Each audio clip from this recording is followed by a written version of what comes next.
حضرت عمر بن خطاب کی زندگی کی سب سے بڑی کامیابیوں میں سے ایک کامیابی فرعونوں کے ملک مصر کو فتح کرنا، جو اس زمانے کی دنیا کا سب سے طاقتور اور امیر علاقہ تھا، اور جسے فتح کرنے کے بعد پوری مسلمانوں کی فوج فتح کا جشن منا رہے تھے۔ لیکن جس وقت مصر کو مسلمانوں نے فتح کیا تھا، اسی وقت دوسری جانب بہت دور مسلمانوں کے جنرل حضرت خالد بن ولید اپنی موت کے بستر پر تھے۔ یہ سب کامیابیوں سے 4 سال پہلے کی بات ہے۔ خلیفہ حضرت عمر بن خطاب نے حضرت خالد بن ولید کو مسلمانوں کی فوج سے نکال کر انہیں خلافت کے عہدے سے دور رہنے کا حکم دیا تھا، اور اس حکم کے بعد حضرت خالد بن ولید سب کچھ چھوڑ کر اپنے گھر چلے گئے، اور اس وقت کو بھی انہوں نے ضائع نہیں کیا تھا، کیونکہ ان کی ساری زندگی جنگوں میں اللہ کی راہ میں گزری۔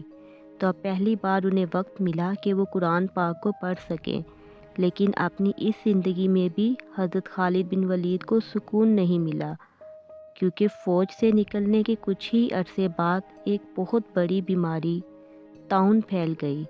جس کی وجہ سے حضرت خالد بن ولید کے سارے بیٹے ان کی آنکھوں کے سامنے فوت ہونے لگے۔ زندگی کے اس آخری حصے میں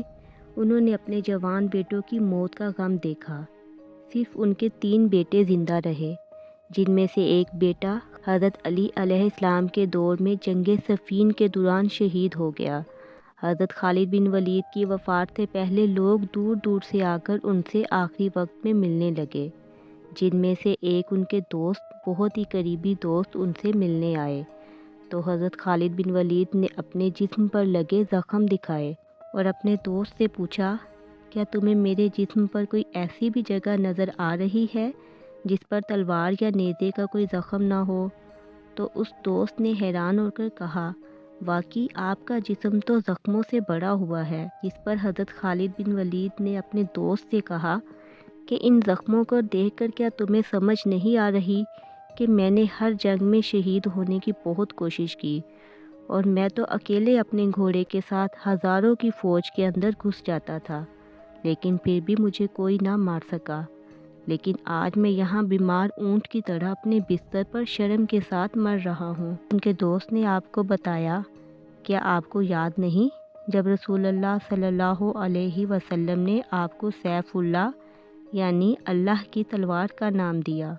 تو اسی وقت یہ بات واضح ہو چکی تھی کہ آپ کو یعنی اللہ کی تلوار کو کوئی بھی کسی بھی جنگ میں توڑ نہیں سکتا۔ یہ سن کر حضرت خالد بن ولید کو آخر تھوڑا سکون ملا، اور وہ آرام سے اپنے بستر پر لیٹ گئے۔ اور اس کے کچھ ہی عرصے بعد اسلام کی تاریخ کے سب سے بڑے جنرل، رومن پرشین امپائر کی طاقت کو توڑنے والے، دمشق اور یروشلم کو فتح کرنے والے، یمامہ اور یرموک جیسی جنگیں جیتنے والے حضرت خالد بن ولید اپنے چھوٹے سے گھر میں صرف ایک گھوڑا اور کچھ تلواریں چھوڑ کر اس دنیا فانی سے چلے گئے۔ حضرت خالد بن ولید سیریا کے شہر ہومس میں فوت ہوئے، جہاں پر آج تک ان کی قبر مبارک موجود ہے۔ لیکن حضرت خالد بن ولید کے مرنے کی خبر آگ کی طرح پوری خلافت میں پھیل گئی، اور جیسے ہی یہ خبر مدینہ پہنچی، وہاں سے رونے اور چیخنے کی آوازیں آنے لگی، اور وہاں کی عورتیں حضرت خالد بن ولید کی وفات پر زور زور سے رونے لگی۔ لیکن حضرت عمر فاروق نے مدینہ میں کسی کے بھی مرنے پر زور زور سے رونے اور ماتم کرنے پر پابندی لگائی تھی۔ حضرت خالد بن ولید کی موت پر لوگ اس پابندی کو بالکل بھول گئے، اور مدینہ کی گلیوں میں عورتوں کے زور زور سے رونے کی آوازیں آنے لگی۔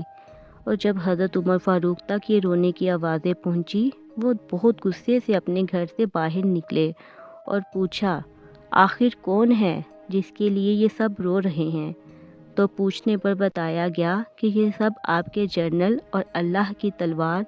حضرت خالد بن ولید کی موت کی خبر پر رو رہے ہیں۔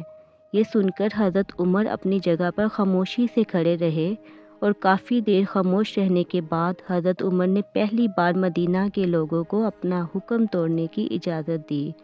اور کہا کہ اگر خالد کے لیے آج کوئی رو رہا ہے تو اسے رونے دو،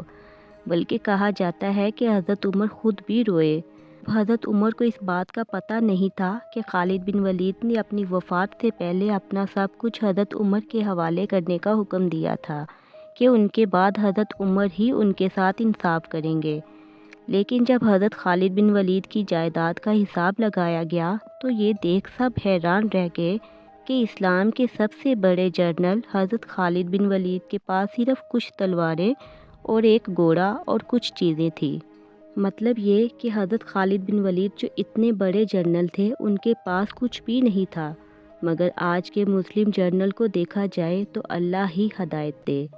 حضرت خالد بن ولید کی موت کے بعد حضرت عمر صرف 2 سال ہی زندہ رہے، اور ان 2 سالوں میں حضرت عمر کبھی بھی حضرت خالد بن ولید کو بھول نہ سکے، اور بار بار جب بھی مسلمانوں کی مجلس میں بیٹھتے حضرت خالد بن ولید کو یاد کرتے رہتے، یہاں تک کہ حضرت عمر کے پاس عرب کا ایک بہت بڑا شاعر آیا تاکہ ان کے سامنے اپنی شاعری پیش کرے، تو حضرت عمر نے ان سے کہا کہ باقی ساری چیزیں چھوڑ کر ایک ہی درخواست کی کہ مجھے میرے جنرل خالد بن ولید کی بہادری پر شعر پڑھ کر سناؤ۔ اس کے بعد اس شاعر نے بہت ہی جوش سے حضرت خالد بن ولید کی بہادری کو سب کے سامنے شاعری کی صورت میں پیش کیا۔ جیسے ہی وہ شاعر خاموش ہوا، حضرت عمر نے اس عرب کے سب سے بڑے شاعر سے کہا کہ تمہارے سارے الفاظ نے مل کر بھی حضرت خالد بن ولید کے ساتھ انصاف نہیں کیا۔ آج بھی پوری دنیا حضرت خالد بن ولید کو یاد کرتی ہے۔ حضرت خالد بن ولید ایک ایسے صحابی رسول تھے جو ایک بہت ہی امیر گھرانے میں پیدا ہوئے،